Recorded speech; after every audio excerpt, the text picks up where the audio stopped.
The following program is brought to you by Fanbags Cornhole, Chicago's official supplier of professional cornhole boards and bags. Choose from any of their officially licensed designs or have my boy Brian design a custom set using anything from a selfie to your company's logo. Visit www.fanbagscornhole.com and use the promo code BRAGS to get 10% off your entire order. That's www.fanbagscornhole.com and use the promo code BRAGS for 10% off. Step up your game with Fanbags Cornhole.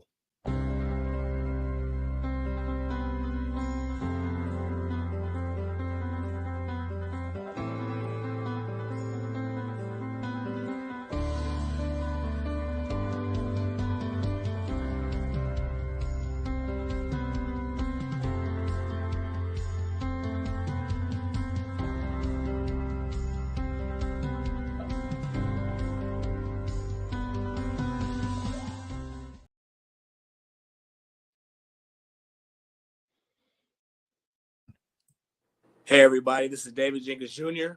and you're listening to Boilers in the Stands.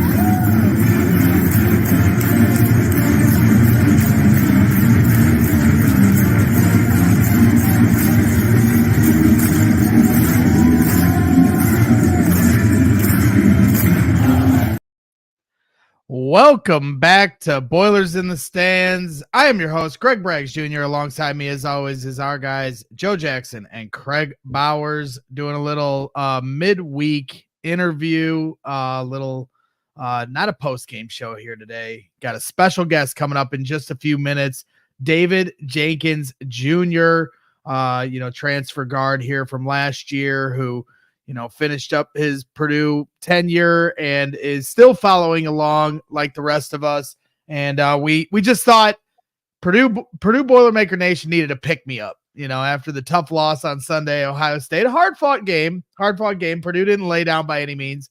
But we're getting to that time of year where everybody's getting a little anxious. Everybody's getting a little nervous. The March Madness demons are starting to swirl, and so this is a time to bring on a guy like David Jenkins Jr., who brought a lot of energy to the basketball court and has a lot of energy off the court as well, a lot of charisma and positive vibes. So we're excited to bring him on in just a few minutes. Kraig, Joe, the dust has settled. A couple days later, Purdue falls from number 2 in the nation to number 3. You got UConn at number 1, Houston number 2. Purdue number 3. How are we feeling today? I feel good. After rewatching and stuff, it was very much just kind of, it really felt like it was just energy. It is large chunks. Obviously, there is little stuff that goes wrong in the game, but it felt very, very fixable, which gives me hope. The most important thing, though, we'll see how they bounce back Thursday against Rutgers and carry on from there. Yeah, no doubt. And I think it's good to keep perspective, and I brought this up in other places, but Purdue is 81-17 since the beginning of the 21-22 season, 52-9 since the 22-23 season began, and it started its second year in a row at 23-3. So, if you're a Purdue fan out there, and I get the postseason angst, but let's not forget, 3 out of the last 5 years they had a postseason tournament. This team at least went to the second weekend, making it to the Elite Eight at least once.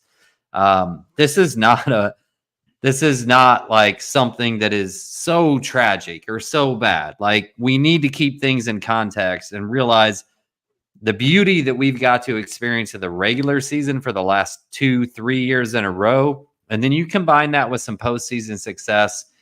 Granted, they haven't made it to a Final Four or national championship, but still, in general, postseason success over 3 of the last 5 years. I think we all need to step back and just it's okay. We're living in the golden era of Purdue basketball, and all it's going to take is one deep March run, And we're going to pin a bow on this thing that makes this era look like something completely different than how people speak about it right now. Yeah, and you look at Virginia, right? Like nobody really brings up the 16th seed loss because they won the championship the next year. Maybe people don't bring up the championship as much, but it almost just seems like it cancels out. And Purdue is going to be in that spot to do it. Obviously, they have to do it or make this super deep run. We'll see what happens, but there's still a good chance for very, very good outcomes on the season. Yeah, 100%. We said Blake Widmer in the chat saying, I agree, Joe. After watching it, things seemed very fixable, and OSU got some really good bounces. I mean, Ohio State, they didn't play a perfect game, but they out hustled Purdue. They got to a lot of the loose balls before they did. It felt like they were beating them to some rebounds that Purdue should have gotten or typically get. So, but at the same time, like the one thing that I didn't highlight on the show that kind of got lost in the shuffle because of, taking the L in Ohio State or at Ohio State was Braden Smith and Zach Edey were still diving to the floor. They were still showing a lot of hustle, a lot of heart. And, they're your leaders on this team. They didn't go down late. They didn't lay down, when they easily could have, when it felt like Ohio State continued to have answer after answer. It seemed like they held it at 9 or 10 points the entire second half. And then all of a sudden Purdue just started chipping away. And it wasn't like they went on some big run either to get it to a tie game with about a minute and a half go. They slowly chipped away at that. So, at the end of the day, when people want to bring up the similarities between last year and this year, we are going to find out here on Thursday. Rutgers have always been a team that give them problems. When they played the Rutgers in New Jersey. At first, it felt like it was going to be a blowout, and then Rutgers gave them their money's worth at the end and made Purdue earn it. So this Rutgers roster isn't necessarily as talented as years past, but they are starting to put some things together, right, Joe? Yeah, they've won 4 of their last 5 now. They did just drop one to Minnesota, in which was just the like when you think Rutgers, it's hardcore defense and their offense is not good. Minnesota took it to them. Like they put up whatever they wanted. Pharrell Payne got whatever he wanted in the paint. They got whatever looks they wanted from 3. It was just this really weird game that Rutgers will be coming off of, where it was just like that's not who Rutgers is. But yeah, they've had their point guard, or he plays their point guard, Jeremiah Williams. He is back from just NCAA stuff. He's been back for 5 games. They are 4-1 in that span. And he gives the team someone that at least can make and create tough shots. Like their offense still isn't good with him for the most part, but it is much, much, much better because he is a guy that they can just throw the ball to and say, hey, go create something. Even like he's a better passer than he's sort of like a combination of like Caleb McConnell and Paul Mulcahy on offense, where like Mulcahy could at least create for others and Caleb McConnell could at least create a shot for himself. It wasn't always the best looks, but they could do it. And so he's going to be a key. This, 4-1 with him. The only game that he hasn't scored in double figures was Minnesota, and they lose by 11. And that was a game where he took a lot of tough shots still, and they just didn't fall. Purdue's going to have to do that again to them. Yeah, and that was a horrendous game for Jeremiah Williams. Like, having watched the Rutgers play the 4 games before that, he looked like a stud. I mean, in all honesty, he looked like, if he'd have been playing all season, maybe he makes that 3rd team All Big Ten or whatever it is. He looked good and like a game changer for that team. So you look at it and you say, well, Purdue took care of business away at Rutgers. Now we get them at home. Should be able to handle them even easier. Well, you bring in a completely new dynamic, right, with Williams. So I think it'll be interesting. I think it's a game that Purdue should handle, and I think they're going to be mad and play angry. We've seen when Zach plays angry, and I think we're going to see that kind of situation in this specific scenario. But nonetheless, you throw in an entire new dynamic to the mix when quite frankly, you bring, Rutgers has somebody who is the best scorer that wasn't on the team at all the last time we played him. Right. Yeah. And To me, this is a get right game from the 3-point line too. You're at home, and it's what did they go 3 of 9, right? In the last game from the 3-point line. I mean, that's just not who they've been all year. They've been shooting from the 3-point arc at a much higher clip than they did last year. And so this is an opportunity, I feel like, for Braden and Fletcher and a few guys to really get going and see what they can get from there. But we'll get into all that. Obviously, we'll have our post-game show coming up on Thursday night from Mackey Arena. But before we look ahead, we gotta bring on our special guest here for tonight, and we're excited to bring him on. David.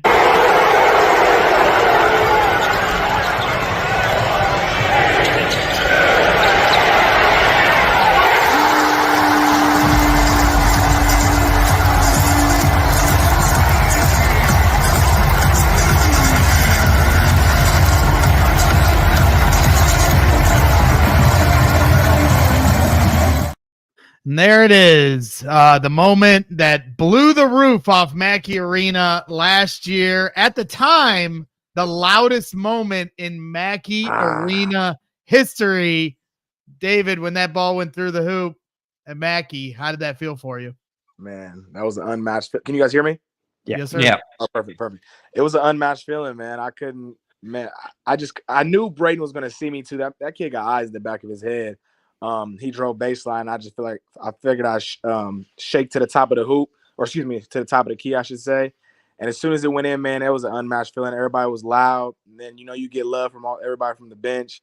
And then I had to make sure to catch myself and go back and give Braden love because he's always finding people. He's very unselfish, and he's a very selfless point guard. So it was amazing playing with him and everybody else, but that feeling was amazing. And then Fletcher had to come in and take my shine. Well, it seems like they're going to continue to, elevate that number every year. Mackey is just one of the more loyal fan bases and gets louder and louder. It almost feels like every time they go, and the stakes are getting higher and higher. This was a fun graphic. I don't know if you saw this last year, but this was how they figured out the decimals on it. I always like looking at it. I don't really know what all these numbers mean. All I know is that that's pretty cool, though. Yeah, it is. It's pretty sweet. Where the media row is, that's how they determine how loud it was. So that was a great moment for all Purdue fans, and I know we'll remember it for a long time. And I know you certainly will. So we appreciate you joining here tonight, David. You were here last year on our show, and I think Purdue fans really need to pick me up. This is the best show in the country right here, baby. Man. Well, hey, we appreciate you. We'll clip that. Hey, hold on. Yeah, can you say that again and we'll press record? Yeah. This is the best show in the country right here. That's a fact too.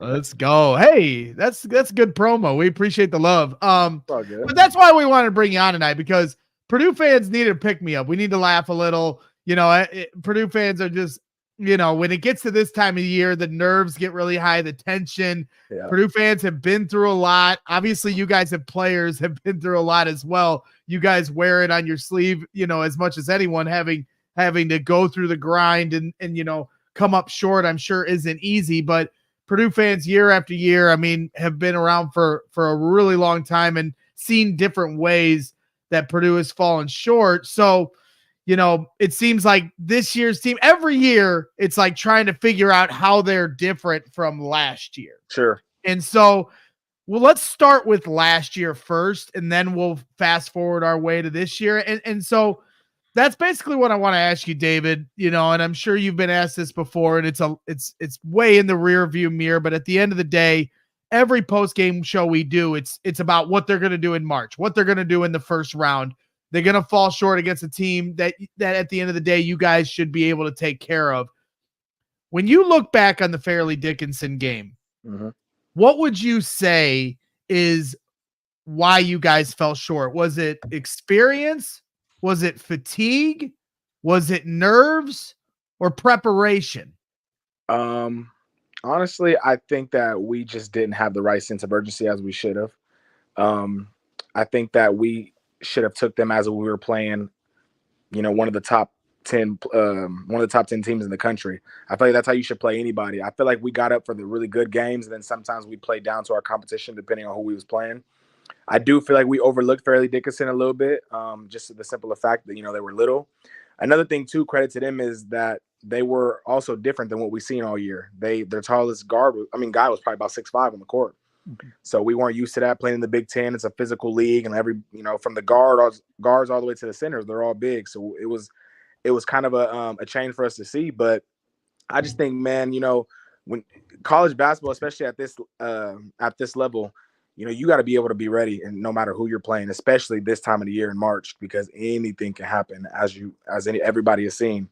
A 16 seed can be the 1 seed, and and things like that, and it can happen. So I just feel like no matter who you're playing, you got to have the right sense of urgency to not overlook anybody, and to keep in mind that the end goal is to try to get to a national championship and try to win one. So and I think that guys have that sense of urgency this year. They've been playing very well. I think Lance Jones brings a different dynamic we might have not have had last year. But overall, I think that they just don't want that same outcome as last year. So they're going to have a different sense of urgency. Right on. I wasn't going to come with that much heat right out the gate, David. Well, we had to pull the Band-Aid. Let's get the bad out of the way so we can usher our way into how we're going to get it done this year. He did come with that heat though, right after. I know. I was like, damn, straight up, right out the door. It's all love, David. Man, we'll share the pleasantries. I want to hear your thoughts about the program now that you're past it. I want to hear how you think they're going to win a national championship this year.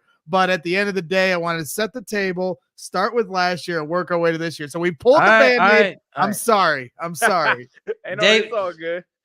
David, I know you coming into this team last year, and we've seen it with other transfers, but especially you and Lance these last 2 years. The fans have really gravitated to you quickly. And obviously with you, a lot of that has been just whatever your hate for the shot clock was. I don't know why you hated the shot clock so much, but it seemed like anytime it was under 3 seconds, you were going to drill a shot.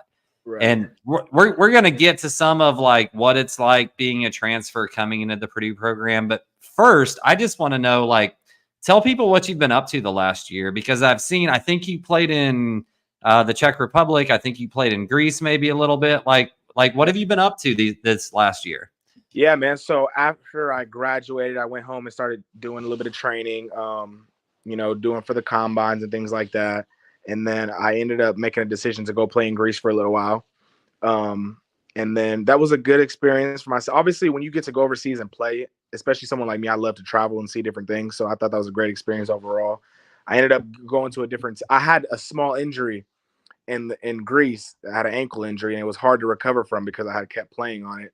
So I moved teams to the Czech Republic, which was very nice, Prague, Czech Republic, and around that area. And I played out there for a little while. But ultimately, I had to come home because there some of the resources, in Las Vegas, where I'm from, is better compared to some of those places that you may be in. So I came home for a while and was just rehabbing for a little bit. And then it took a lot longer than I thought it did, essentially. So I've been just kind of rehabbing, doing that, and just kind of figure out what's going to be my next step moving forward. But ultimately just getting better, improving my body, because at times like this, when you're hurt, you still want to stay in shape because you don't want to go back and be out of shape. So obviously just being proactive with certain things. So that's all I've been really doing, man. Just grinding, enjoying the grind. Right on. I've been over to the Czech Republic. We've had people on the show before, talking to Robbie Hummel and some other guys, Isaac Koss, who've played overseas. Any great stories from that small time over there of playing in the Czech Republic or playing in Greece? Anything that really stood out to you from an experience standpoint? Oh man, obviously the language barrier, learning. It was funny because at first when I was playing in Greece, I'm sitting here trying to learn a few things in Greece just to get by. And then I had moved to the Czech Republic, and that language is just completely difficult to learn. My teammates are just speaking, and I'm just but it's funny. Also, it's a funny experience to me more than anything is, when you're in practice and you're listening to your coaches talk. Our coach spoke a little English, but he was speaking a lot of Greek, and I'm just I would always raise my hands at him because I didn't understand what he was saying, and he would always get mad at me for it. But the language barrier is a funny thing. But man, really, I say just experiencing new things, different food and the culture, and obviously weather. In Greece, it was nice weather almost all year round. In the Czech Republic, it got really cold, kind of like that West Lafayette cold right there. But I would just say really just learning all the different, seeing different things and how the people interact with each other. Because, when you go towards Europe, it is completely different than being in the States and things like that. So it was an amazing experience for me. But the duration of it, me being out there, wasn't long enough to create like crazy memories, I would say. But I had a lot of fun and just really just like seeing some of the different things that I'm not used to seeing. Right. And one other thing you've been up to since graduating from Purdue was Metamaki with the basketball tournament over the summer. Yeah. Two questions, and I don't know if you remember this first one, but they had you listed at 6'6" for a while, and Yeah, that's true. They do have that. That's true. 6'6" is true. 100%. Yeah. They were lying about my height when I was playing at Purdue. Is what this Got you. That makes more sense. David, I passed you in the hallway a couple times. I'm not sure that taller than what they list, huh? yeah, exactly. Yes. But in all seriousness, what was like just being able to be a part of that? Like, you play for Purdue for 1 year and then you're able to, I know it's not, not everybody has to play for Purdue to be on that team, but at the same time, you were an alumni, you were able to be a part of that. So what was that experience like? Is there a plan for going back to that? I don't know if that's supposed to be kept under wraps or not, but yeah. No, it was an amazing experience. I got a lot of love too from a lot of the fans because obviously I played at Purdue. You get a different amount of love compared to if you're someone who didn't play and just coming to play on the team. So that was a great experience. So I've also seen a lot of the fans who would come to some of our games in the year. They would come to the TBT, and I thought that was fun, man. And then I got to meet some of the coaches and then some of the former players. That was really big time to me. That was my first time being able to like really, really interact with Robbie Hummel like that and be around him and Lewis Jackson, and some of the other guys. I just thought that was cool. But overall, it's a good experience, and I would love to do it again if the timing and everything is right. Because I know it's like around the time. I think it's right before I went overseas, so it was like perfect timing. So yeah, I loved everything about it. You get to travel and be around everybody. It was good. Yeah, we have a guy in our chat that watches every week or every post game show. He's in our chat, and his name is David Jenkins. He says Boiler for life here. And the first time he was in here, we were like, wait a minute, is this the David Jenkins? And he was like, no, it's totally different David Jenkins. But he's asking you, are you back in the 253? No, right now I was there for a couple of days. Now I'm back in Vegas, but I'm actually about to head back out there for a little while. So I will be back out in the 253 for a while. All right. So confirmed, not your account. It wouldn't even be a burner because he's using your name. But he swears that's his real name, though. So I believe him, man. Hey, that's pretty cool. If so, though, that's pretty cool. Yeah, it's a good name. It's a good name. So, going back to your playing career, and what you did here at Purdue, you came over from Utah, obviously high volume scorer. Then you come to Purdue and your role changes a little bit. And you talk about, what you guys had to do to try to get over that hump. You guys win a Big Ten tournament. You win the Big Ten championship. It's not like you didn't have a ton of success that, Purdue fans, most years would sign up for right away if you asked them at the start of the year. People forget that you guys weren't ranked going into the start of last year as well. I almost forgot that. Yeah. Yeah. And well, because it was disrespectful to begin with, but you guys, and you were the fastest team to go unranked to number 1 in the country in the history of college basketball.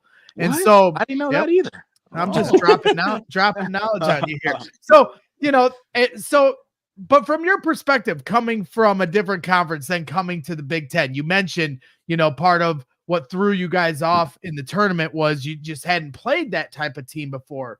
So from your experience with Big Ten basketball, I love Big Ten basketball. To me, it's my favorite brand of basketball to still watch. I love the NBA. I'm not one of these NBA haters. It's definitely a different game than when I grew up. I was born in 85, so I live by I was raised by the school of Michael Jeffrey Jordan, and basketball was much different back then. Sure. Big Ten basketball still kind of feels that way, the way I used to watch it. And so, again, it's not to take anything away from what the NBA players do nowadays, because they're certainly unbelievable talent at a different level than even back then. But from your vantage point, what is it like? Do you think that the Big Ten has things that they can improve on so that they can be ready for the tournament, which is just this one and done thing? Or did you like that brand of basketball more than where you came from? I think the Big Ten, and this is not being biased, I think it's the best basketball in the country. I played at all different levels. Obviously, I've been to 4 different schools, so I got to see different levels, and I've also got to play against different teams from different levels. And if you look at, and then again, it's all personal preference, but in my eyes, if you look at the Big Ten from top to bottom, it's the best league, because there's obviously a lot of leagues that are really top heavy, but then as soon as you drop to the bottom team, they may not be able to compete versus anybody. I feel like the bottom teams in the Big Ten could compete versus a lot of the really good teams out there. So it's a very physical league, and as I mentioned earlier, like a lot of the guards are big, a lot of the wings, the big guys. It's funny. I was telling my friend the other day. I believe his name is Cliff, the center from Rutgers. You look at him like that's a big guy, and he's 6'11" or whatever. But then you look at Zach, he's 7'4", 300 pounds, and he just makes him look little. Like I just find that crazy to me. But that's just an example like of the physicality and how big some of those players are really in that conference. But I think the Big Ten does a really good job of preparing. I just think, again, I played in the Pac-12, so it's different types of basketball. The Pac-12 to me is like it's a faster pace, really athletic guards and wings that just kind of run up and down. The Big Ten it's a more slow it down, physical half court game with the exception of some teams. They're fast paced. But I know Purdue, essentially, we were kind of a solid mixture, but we were really good in the half court. We had really good sets. We'd slow it down and we'd be able to get the ball in the post and kind of play out of that. But man, I know like Purdue basketball specifically has fell short a few different times. But man, I really think they're gonna, if it's not now, at some point they're gonna break it. They're gonna have a breakout. I do think they're due. But I think like this team really does have that sense of urgency. Again, obviously, we dropped one to Ohio State, but things happen, man. It's college basketball. Anything at any time. But 100%. I do think that they're going to do well going into the tournament, to be honest. Right on. David, you being a transfer, and I drew that parallel to Lance and kind of set the table for where I was going to go with this next. But you guys both transferred into a Big Ten program. Obviously, you had been in the Pac-12, so you were in a little bit bigger conference than Lance was to start with. But sure. Making that transition over the summer, having to go through that learning curve of learning a new system, both of you, like the fans, kind of falling in love with you guys and going through that process. Just like, what's that like from an emotional, physical, intellectual standpoint of like, I have to learn all these plays. I'm getting this fan base that is rabid and loves their team and constantly around the team, just like dealing with all that at the same time when you're entering the season and halfway through the season, like just dealing with all that. Like, how do you handle that? What's that like for you when you went through, like what's Lance going through right now, going through all that? Yeah. The transition for me, even though I did play at a high level, it was still very difficult because it's two different brands of basketball. I remember when I was first coming in the summer and we're practicing and we're playing each other, I'm like, man, these guys play physical. Like this is tough nose basketball right here. But I started to adjust because, obviously I'm a more physical guard and so is Lance actually. So I started to adjust towards that, just the pace of play and how they played and the transition. And then Purdue has the double amount of sets that I've ever had to learn in my life. We have however many sets, man. It's crazy from the out of bounds plays to the sideline out of bounds plays and just the half court sets. That was very hard to learn. So what Painter would do is we would have 2 6 a.m. walkthroughs during the summer 2 times a week. And, we would just go in and literally just go over our sets because we had that many and it was that difficult. And then I had to learn the terminology. And, again, obviously this is the same things Lance is going through. He had to learn all the terminology. And then once you learn all that and dial in, you really start to understand the offense really. And then I would say this is obviously kind of a cliche statement, but Purdue basketball itself is really a family feel. So the adjustment and like being able to transition started to get easier because I had teammates who really care for one another and I had coaches who care for one another. And I know a lot of programs preach that, but Purdue basketball, that's what it really is. If I was struggling, I had a teammate there to pick me up. Nobody was jealous of one another. We wanted to genuinely see the next person win. And I feel like when you got a team like that, then you're going to be bound to success no matter what, because it's easy for, if someone's playing over you or vice versa, whatever, not to want to help that next guy. But everybody wanted to help each other on that team, all the way from the players, from the coaches, and then the fan base. Man, they embraced me, and they started calling me Shot Clock Day, all that extra stuff. That gives you the more confidence in your game to be able to do those certain things. And it wasn't just the fans too, like the coaches, like Painter and all of them. I may not have had that biggest role in the team, but Painter would never like hold me back. He would always tell me to be confident, keep shooting it, and this and this and that. So I feel like everybody in that program and the fans are extolling more and more confidence in you, and it's wanting you to be successful. So I felt like it was really just the best feeling ever. And I know I'm watching some of the interviews and the press conferences of Lance, and I know he's feeling that same way, and he's feeling it even more. So it's funny because I'm sitting here and I watched this guy doing that little dance in the mid game. I'm like, they call that the Lance dance, and but again, those are feelings that, dude, that was comedy to me. But that's just a prime example though of he's feeling the love from the fans, and you're not gonna do that if nobody's showing you love, because you're not gonna have the confidence to do those certain things. Right. The fact that he's getting love from the coaches, from his teammates, from the fans, and from all the supporting staff, it's giving him all the confidence to do that. And he's cooking too. He's killing. So with all that being said, man, I just think it's amazing. And that was a prime example of how you feel when you're playing at Purdue basketball. Yeah, and I think you're included in all that too, with the family talk and just everybody wanting what's best. I mean, we talked about it last year. You were expecting a bigger role when you came in, and then Braden Smith has blossomed into a although maybe some of these awards don't show it, he's blossomed to easily a top 10 point guard into the entire country. So yeah, you're absolutely included in that as well. I kind of want to piggyback off the Lance dance really quick. This team, and obviously we saw it last year in the interviews and all that with you guys. You guys very much seem very close and tight knit, and that seems to be the same way this year too. There just seems to be a different, almost like freedom. I guess this year on the outside, do you kind of see that at all a little bit? Do you 100%? I went back a few times. I went back a few times to go watch the football games. Then I went back to go watch when they played. Oh man, I'm going brain dead. They played.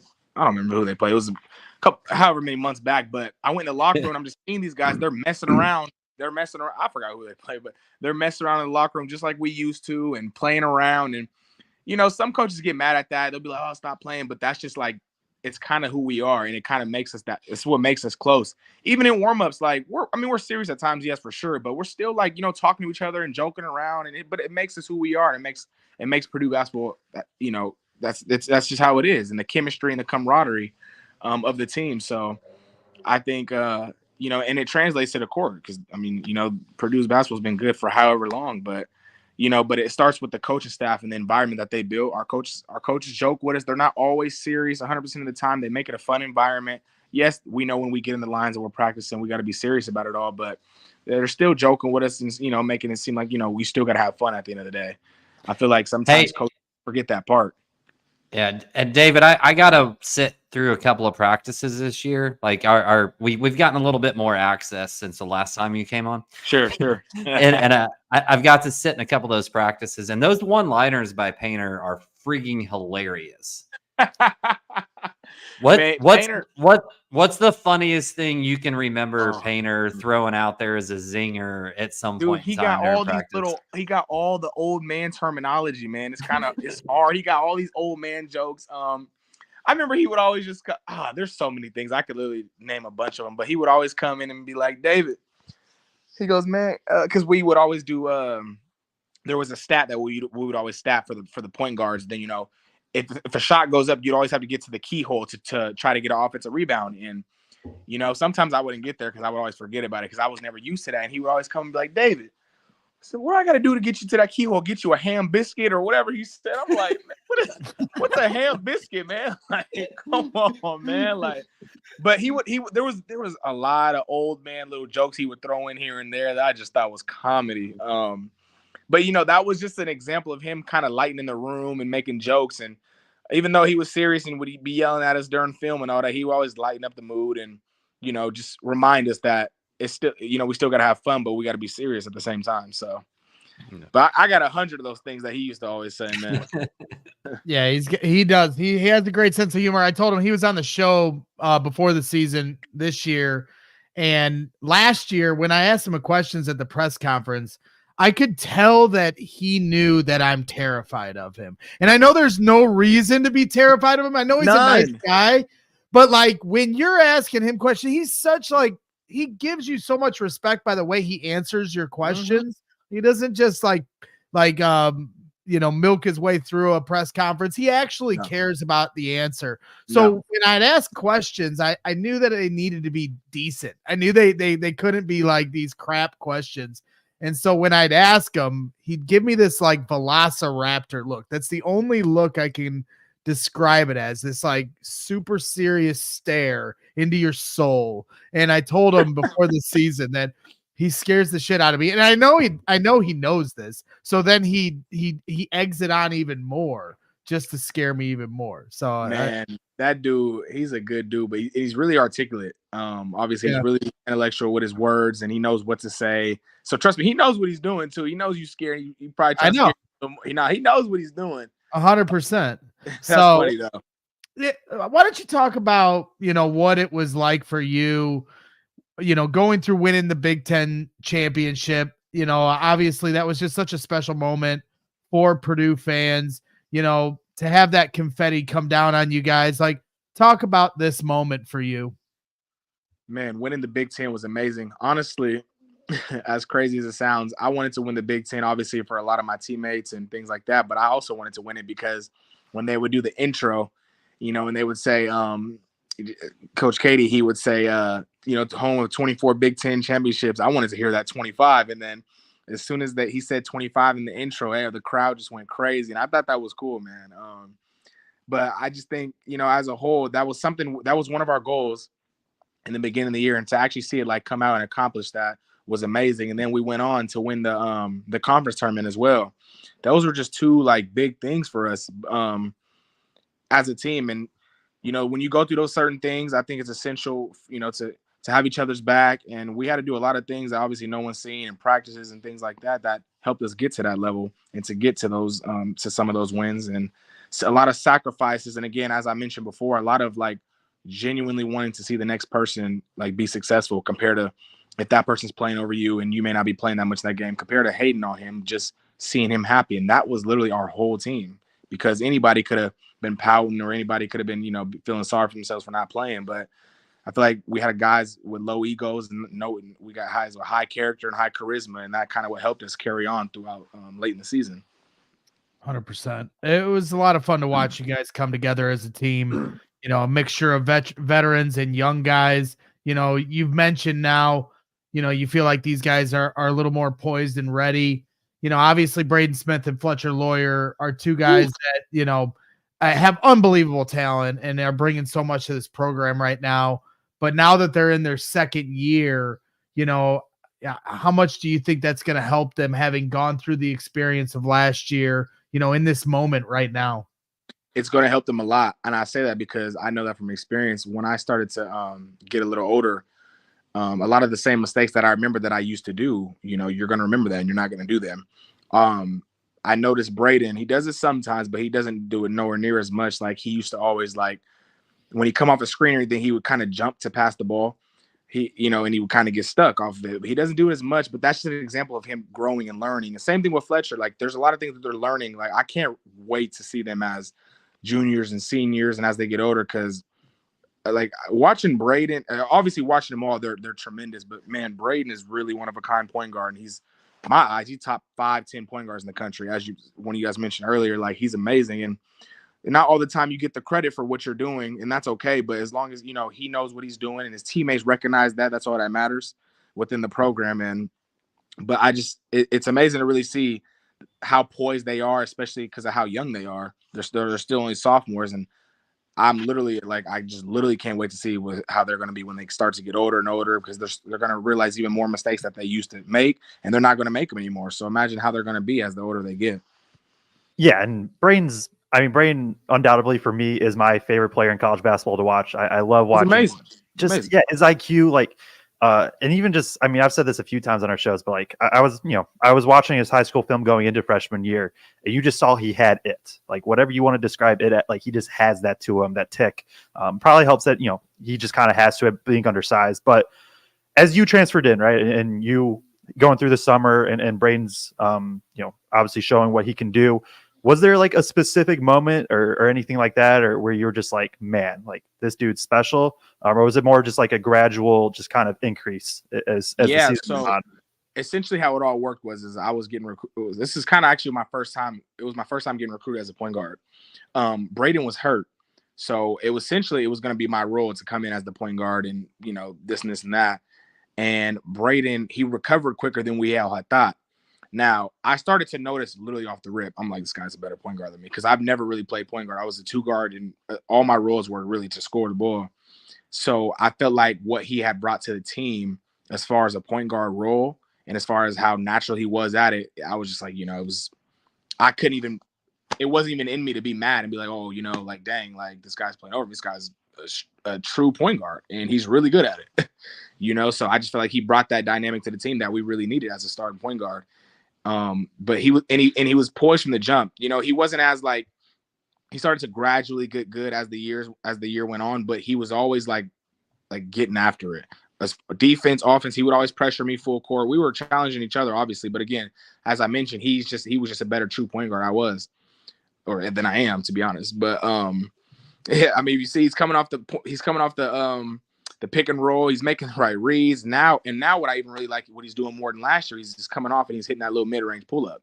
So, I think his game is just excelling every year. And that's why I sent him a text and I'm like, man, like you got the pull-up now? Like, he's like, oh, man, he's obviously a humble dude, but he's going to keep elevating his game. And I just think that's why I know I sound like a broken record, but I can't wait to see what he's going to do these next up and coming years. Cause now he's going to be coming off these screens, jacking threes and doing all type of crazy things. So I'm excited to see it, man, because he's really a 3-level scorer. Yeah. Talk about that a little more when you realized, oh man, this guy can play point guard better than me. That really wasn't my thing. And you had chose to come to Purdue. Like, was there any moment for you that like pissed you off? Or were you just kind of like, hey man, I know I'm here to do something special. This is a team that's a special group. Or like, was there any kind of moment of transition where you had to kind of get over and put your ego down for a minute? To be completely transparent, I came to Purdue expecting a big role. It was my last year, and that's what I expressed to Painter. I was like, I need to play 30 minutes. Like, I need to play. And I did want to play point guard too, because I felt like to help myself get to the next level, that was what I was going to have to play. Because I was always just being asked to be a scorer as a 2 guard. But to be honest, there was never a point to where I was mad, because if I had thought that Braden wasn't doing a better job than I was at a point guard, then yeah, I was going to be mad. But the kid was just a really good point guard. I would say that, I could be a better 2 guard, because obviously that's what I was better at. I mean, that's what I was used to, is scoring, and creating my own shot and being able to do certain things like that. But as far as like the point guard role, and I knew that he was getting that spot over me, I was never mad about it. To be honest, just because I just felt like he was doing it better than I was. He was making the better reads than I was. He was throwing the ball full court and across the court with both hands. He's doing all those little things. I'm like, man, this guy, you could tell he's played that his whole life. Yeah. So no, and I'm not just saying that because I'm on this with you guys, but to be completely honest, I was never mad about it. And then it got to a point where I'm just like, okay, you know what can I do to like excel in my role that I'm about to have? What can I do to help? And so then as the year started to win on, I said, okay, you know what? This is my 5th year of playing at the college level. Let me like be an outlet to guys like Braden and Fletcher and guys like that, because they're going to continue to play college basketball for the next couple of years. I'm not. I'm going to be done. So I sacrificed, my own self. And I was like, you know what? Let me just try to help them, be like a big brother towards them on and off the court. Right. Because how many points did you end up with? I think maybe like 8 points under 2,000. Right. So you sacrificed $2,000 there.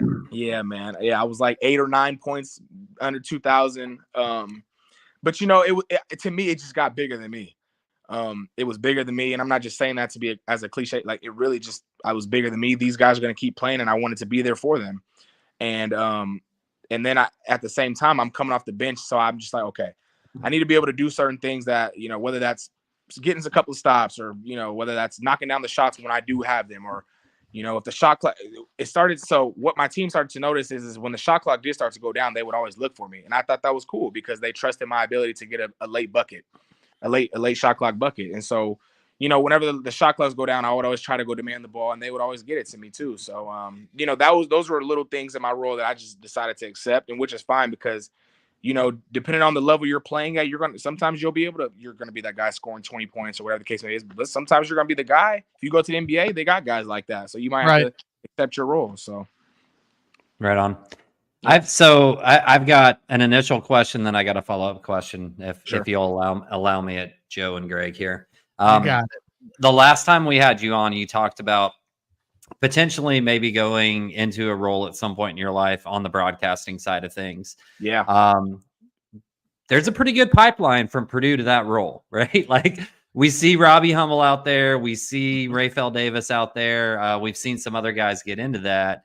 Is that still something you're interested in? It is, man. It is. That, and, as of lately, I kind of started to fall in love with the coaching thing a little bit too. I think it's pretty, I think it's pretty interesting. The difference between the two is they're both grinds, but coaching is a grind. Like it's all year long. Like you don't really have breaks at all. So that's one thing to really think about because I was looking at our coach's schedules, like they only really get like when the school year is out and then summer workouts, you get a couple of weeks off and then they start to go travel and do things for their family. But other than that, man, it's all year grind. In the summer, you're recruiting, you're doing this, you're doing that. Yeah. But I think it's cool because you're around basketball, you're around, the game that you love, and you also get to help the next up and coming kids, develop their game and get to the next level. And I think that's essential as well. So I'm teeter-tottering back and forth between the two, but I have been talking to some of the guys up there about both ends.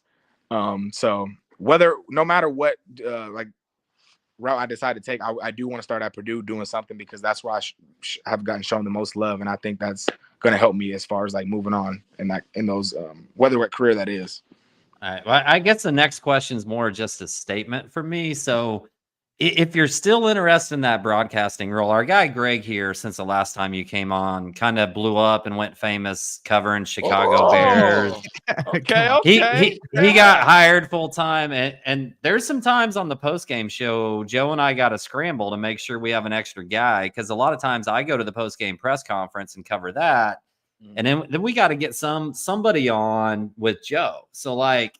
If you ever want to hop on a post-game show with us, with Joe, and like have some video that you can throw out there to Big Ten Network, CBS, Fox, they take our stuff and share it out there sometimes without even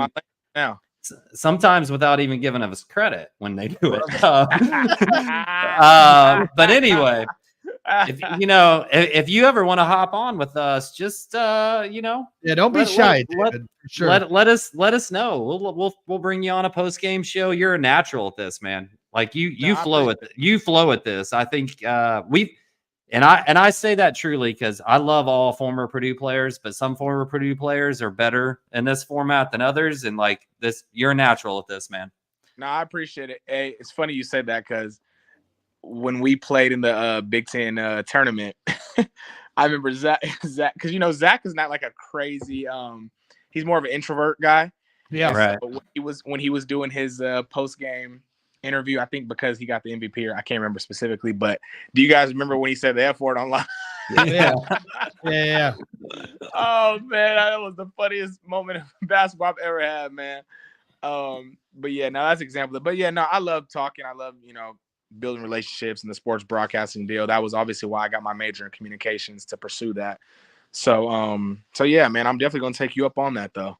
Yeah, anytime, man. Our door is always open. Obviously the rest of the season is going to be, a lot of fun. We do post-game shows after every game. So, I'll just start texting you the link and we'll just start harassing you. And then every time you want to jump on, dude, cause that's what somebody was asking in the chat. Was how many of the games do you watch like nowadays?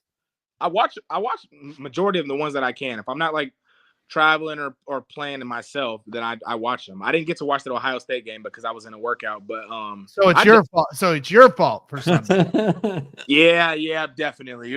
We'll take that. I'll take that one to the chin. That ain't gonna happen again though. Yeah. So then what is your outlook then on the team this year? You know, obviously, you know, it's 3 straight years of being number 1 in the country. That's they're the first team in Big Ten history to have 3 straight years of being ranked number 1 in the country. As I continue to throw stats at you that are fun to say. I mean, they're just fun to say. That's why they're fun to hear.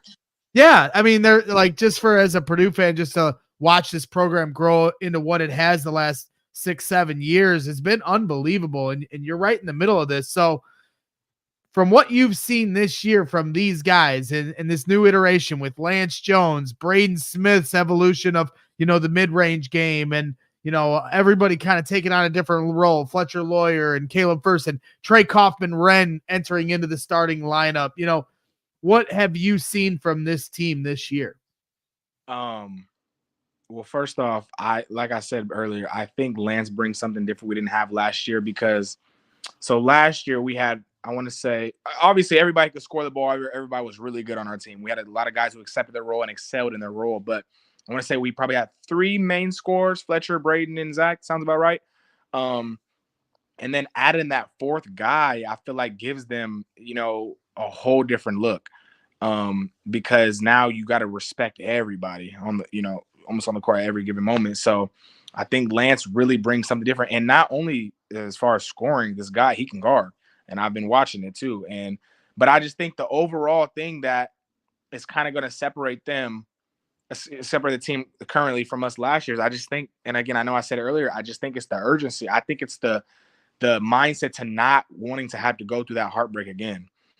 To not want to fall in the first or second round, to be able to really reach our full potential and get as far as we can. Purdue is a national championship team. They just are. And I think we were last year, to be honest. But I think they're going to get to that point. I think they're going to get far in the tournament this year just because of the fact that they don't want to have to go through that again. And also to be number 1 in the country, the 3rd in a row, that's actually a crazy stat. And I think that's big time. And that was honestly one of the main reasons why I went to Purdue. I wanted to be a part of history. I wanted to be a part of a really, really good team, because I've been a part of great teams and was able to score the ball at a high level, but I wanted to be a part of something different as far as going out for my last year in college basketball. And no matter if we went out in the first, we went out in the first round, but we still made history in that year. Like, we did a lot of really good things. So, and I think they're going to do that this year. So I think they have a lot of guys who know that. And I think they have a lot of guys who just don't want to go through that heartbreak again, which is why they're going to excel. Yeah, and you've talked about it before. Lance Jones has talked about it. Just like the playing in Mackey, it's special. We all have been there, as us 3 have been there, you know, as media and stuff. And even last year I was a student, so I was in the paint crew. Like it's a crazy place. It's a fun time. There's always the talk of, obviously it's top 3, top 5 toughest places to play in the country. Oh yeah. That's where opponents. For you as a transfer in and coming into Purdue in the Big Ten, was there like any sort of intimidation almost, like your first time in Mackey? Oh, for sure. My first time checking in, it was crazy. I remember I played, besides Mackey, the one other arena that I played at was the Allen Fieldhouse. Is when we played Kansas when I used to play at South Dakota State. But in that, the atmosphere was crazy. And I'm not being biased, I think Mackey is even more insane. I remember we were playing Rutgers, I believe, and I was on the court and it was so loud my ears were just ringing. But yes, it was a little bit of intimidating because it's sold out every single game. Our exhibitions sold out, our scrimmages are sold out, and you're like, man. But then at some point, you know, you start to kind of break through that, and it kind of just starts to be like a confidence booster for yourself, because at the end of the day, they're cheering for you and they want to see you succeed, and you know, they're going against the other team. So I could only imagine how it is, you know, being an opposing team and coming in and having to play against that, man. I mean, it's crazy. Muted. Oh, put some money in the jar, Greg. See, Kraig talks me up as this big media pro, and then I got my mic man. muted. Yeah, he just gave you all that love, and then you just fumbled it away. Yeah. Well, he didn't know. He also didn't mention that I'm a complete jackass too. So that's also what got me into Chicago sports media. You got to be a bit of an idiot too. Just a little bit. Just a little bit. It's the only way we get through cheering for half the teams in Chicago. So, yeah. Well, we don't want to take up too much more of your time.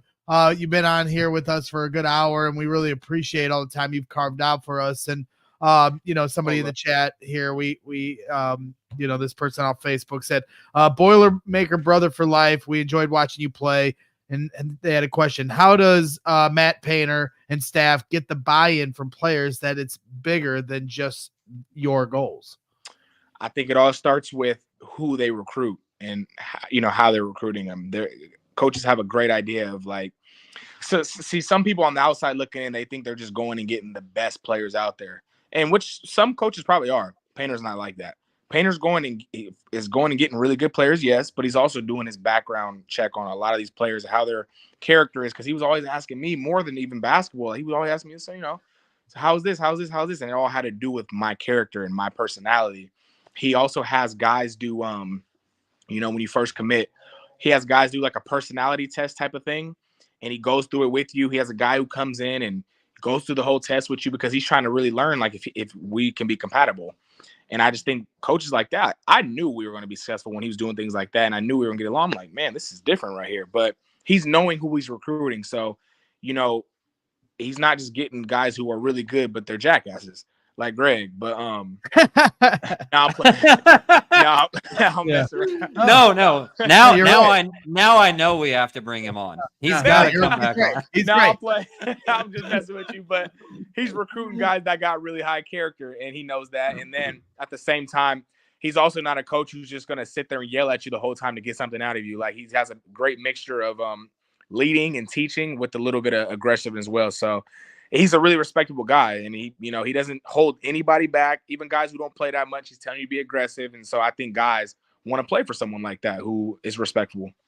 Yeah, and hey, David, are you LeBron, Michael, Kobe, Magic? I'm watching Greg right now because Greg is ready to pounce on you. I'll just let him answer.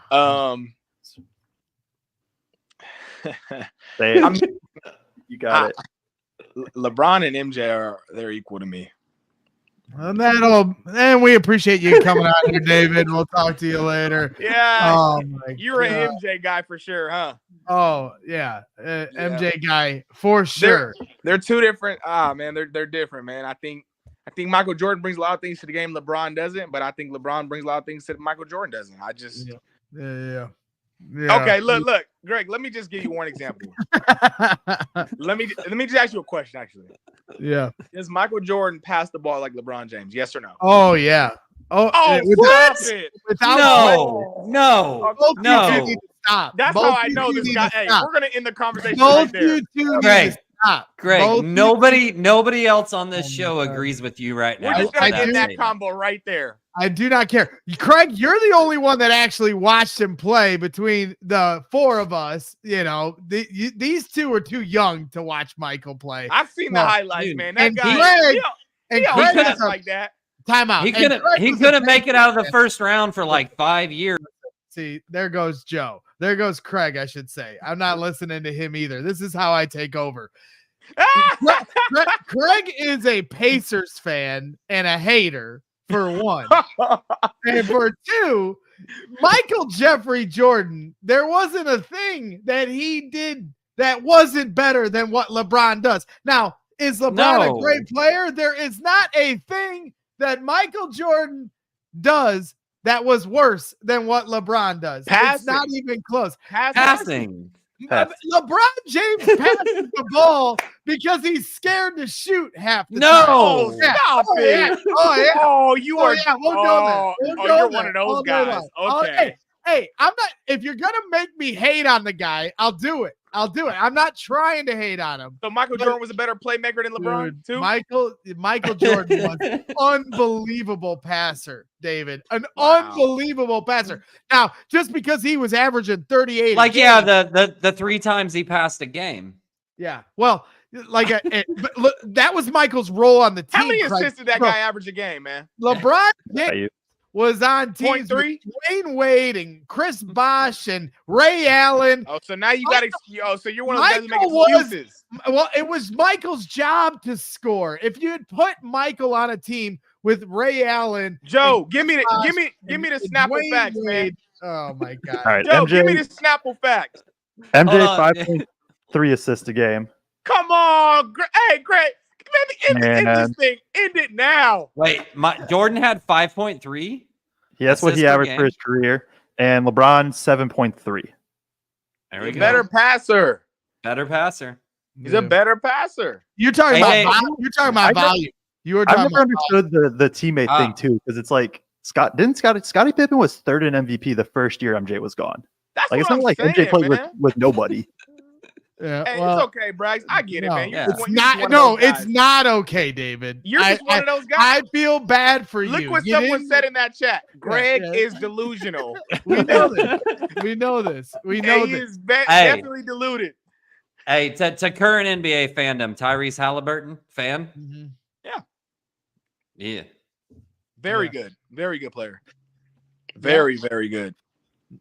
Maybe Indiana will get Caitlin Clark here. I mean, what do you think of her? I mean, talk about transcendent. She has been an unbelievable watch. She's like a creative player, man, like Steph Curry. Just not even real. You know, like they could shoot from anywhere, do whatever they want, however they want it. Like it's crazy. Wow. I don't That's know how to I don't know how to explain it. I mean, when she broke the record, she pulled up from half court in the middle of the first half. Like, who does that? I mean, Caitlin Clark. seriously, like that's not even like Steph does it like once every few games, you know, like, but she's doing it like 7 times a half. She's shooting like it's a free throw. I- You know? Just a creative player. Just ain't real. I mean, I have a 5-year-old daughter, and if my daughter grew up to be like Caitlin Clark, I would be in the stands just bawling my eyes out. Like, I wouldn't be able to believe what I'm seeing. Shit, so would I, because that'd be crazy. I mean, for real, dude. So, I think we've got everything covered here. We did have, Yeah. I you think know, we asked him to come on like, for 30 minutes, yeah, and it's an yeah, hour later. Yeah. I have fun. It's Yeah. all good. No, we appreciate you coming on, man. We enjoy your energy, your charisma, you know, everything you brought to the team. You know, last year was a lot of fun. You injected a lot of life into this team, and we wanted you to inject some life into the Purdue fan base here tonight. We needed a little pick me up, you know, after the loss, and everybody's, you know, we're getting closer to March. Right. We will be all right. Okay. Well, we appreciate it, David, and we'll probably be knocking on your door here soon to see if you can jump on for post-game show or two. And as Kraig mentioned, and I'm echoing the sentiments, door is always open. So if you're trying to, you know, practice, this is a good place to practice. We do get a pretty good audience here, especially on our post-game shows. So anytime you want to come on here and get some reps in, you're more than welcome. And we'll stay in touch and see what we can do on that behalf. Yeah, I was gonna tell you, shoot me a text whenever. I'll literally be happy to join. Like, no matter when it is, late games, good, early games, no matter. Just shoot me a text and I'm there. Hey, I love it. All right, man. Well, then we'll cut you loose. Enjoy your night. We'll catch up soon. I'll probably be texting you Michael Jordan stats here later on tonight while you're sleeping. Man. I'll Good send way to you, get blocked. I'll send you his assist highlight reel here soon. All right. Hey, Craig, Greg, Joe, and Greg. Thanks, guys. Appreciate it. Yeah. thank you. Appreciate you. Of course, man. You already know, guys. I'll see you. All right. Yep. That's David Jenkins Jr., LeBron guy, and that's okay. You know, Kraig just had to tee that up. You know, He didn't even say he was a LeBron guy. He said they were tied, I know. and your feelings got so hurt. It's not even Your a feelings debate. got so hurt just when he said they were tied. It's not a debate. That you had to come at him. It's not a debate. He's not even top 3. He's not top 3. What? Kobe would rip his heart out of his chest. I don't want to Kobe- hear it. Kobe was so more inefficient than LeBron. I don't care. The game is played so much different. And I'm a Kobe guy. I enjoyed watching Kobe more than anybody that we just named. But I can objectively look at it and say Kobe was also more inefficient than Michael or LeBron, either one. Yeah. Well, I don't care how objectively you look at it. You're stupid. So, but thank you for teeing that up. That was a fun moment. I got too upset that I couldn't really, coordinate my feelings. You jumped it on me, and now I got Icy Mike in the chat laughing at me. I couldn't tell you that I was bringing it. I needed initial Bragg's reaction because I had a feeling where these young guys were going to go with it, and I needed to tee it up and get true emotional Kraig Bragg's reaction. Yeah, and honestly, it's like I always get angry at first, and then I always kind of go back to the I feel bad. I feel bad for those that didn't watch Michael play. So Joe is somebody that loves the game of basketball, to not experience the NBA in the 90s for one. In the 80s, I was a little young for the 80s, so people got to experience that. I'm even more jealous of them. But to not experience Michael Jordan's career is, for anyone that truly loves the game, I feel bad. I do. And I wish, how Comedy Central shows a loop of The Office all 7 seasons. If it were me, I would create a channel on TV that showed Michael's career from his first game he played till his last on a loop, and you can just watch every game he's played. I'd sign up for that. I would sign up for that all day. I would watch. Yeah. For Michael Jordan? Yes. Yeah. So Joe, just to give you context, you would have to make it until season 3 before you saw Michael pass. Oh my God. Yeah. Sure. Yeah. And go look at the rosters he had. Okay. All right. Enough with the Michael thing. Hey, Kraig, you said I was old enough to watch it. I'm also old enough to remember when everybody said Michael was a selfish player the first few seasons. So Skip Bayless. He used to work for the Chicago Sun-Times in Chicago before he's this national guy. He was a local dude in Chicago, and he used to. Well, that didn't come out of nowhere though. That didn't come out of nowhere. Part of that was true at the beginning of his era. I'm not listening to you. UConn and Creighton are 10 minutes into the first half. It's 19-18. UConn leads. Creighton's giving them a little run. Number 1 in the country versus number 15 in the country. So we're gonna call this the night. What? No, I need to know, Kraig, what college basketball coach? And when I say this, I need to make sure people understand this. When we say hated or disliked, we're talking about on the court persona, not real people, not their real personality outside of the court. What college basketball coach just growing up did you dislike the most?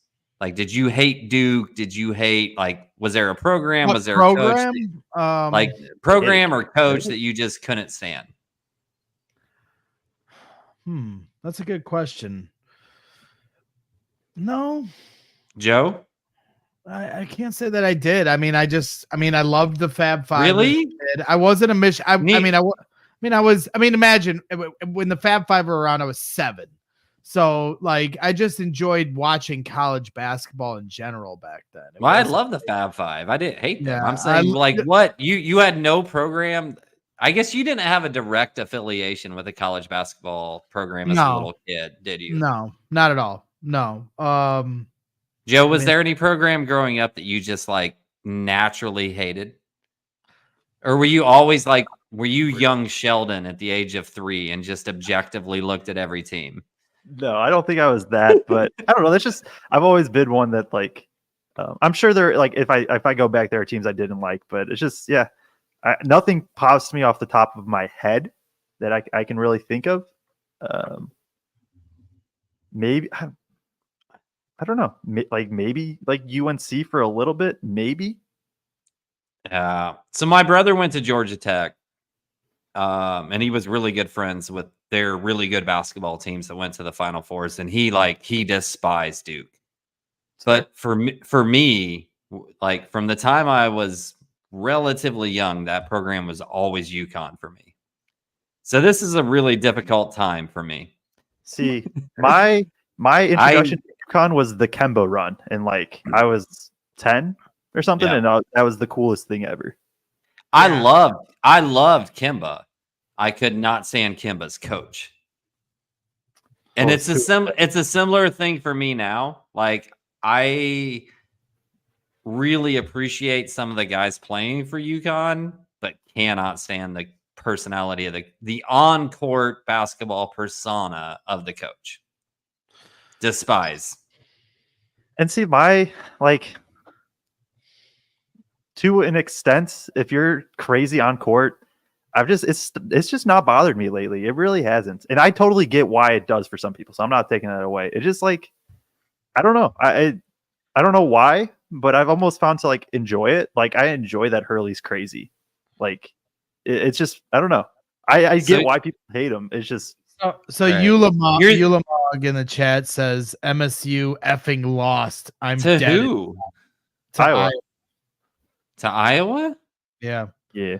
Then Somebody I'm dead. needs to hey, pull me up solo. Mm-hmm. Michigan State just lost to Iowa. Mhm. Somebody needs to check on our good friend Carter Elliott. Somebody give him a call, give him a hug. I'm sorry. Interesting. The sleepers.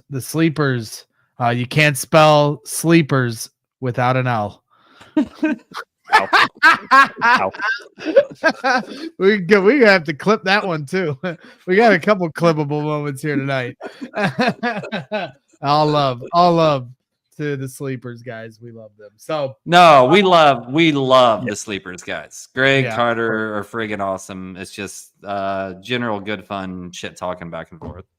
yes, 100%. So we got some college basketball here tonight. Like I said, UConn, Creighton, Purdue and Rutgers, the Rutgers here squaring off on Thursday night at Mackey Arena. So that'll be interesting to see if Purdue can bounce back. Then they have Michigan on Sunday, a struggling Michigan team on the road, but you can't take anything for granted in the Big Ten. I mean, Michigan was giving Michigan State a run for a little bit over the weekend. Obviously, Michigan State pulled away at some point. So a lot of things to monitor as we wind down the season. Tonight was a lot of fun. David Jenkins is a good dude. Always gives us a hell of a lot of time and perspective that we certainly enjoy here. And I know a lot of our fans did. So make sure you hit that like button if you're still hanging out with us, or subscribe if you haven't to the YouTube channel already. Those things will certainly help us out in a big way. Do you guys have anything else before we call it a night? Anything, Kraig, that you want to piss me off with? It was awesome having David on. We've seen him like maybe a third of the time we've seen you this year.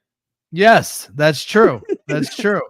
Yeah, and we'll see if I make it on Thursday, or if I get, if they throw more things at me, at CHGO Sports. Now, it's no complaints. Living the dream, having a lot of fun doing it. But yes, a lot of different things to juggle, and we always appreciate. I'm kidding, Greg. We love you always. And that's the funny thing is, once again, every show we do, the post-game shows, we did a whole show with David Jenkins Jr. Didn't ask him about Zach Edey, the National Player of the Year. Yeah. It popped in my head, but it just it didn't flow. Yeah. Luckily, he said he'll come back because it's just like crazy that we always, we go through shows and we just don't talk about Zach Edey ever. No, but I guess my attention, I wanted to be more focused on like David's experience. So David and Lance, to me, obviously are living similar experiences, Sure. and that type of thing. So, yep. So, no, we'll get to it. It seems like he's going to be excited to come back on here later in the year. Obviously, we have a bunch of big games here coming up, so we'll certainly effort bringing him on as getting the player's perspective. Nobody better than a guy like David Jenkins. So we appreciate his time. Once again, hit that like button on your way out. And, thank you to everybody that tuned in, and we'll see you Thursday. And always, boiler up.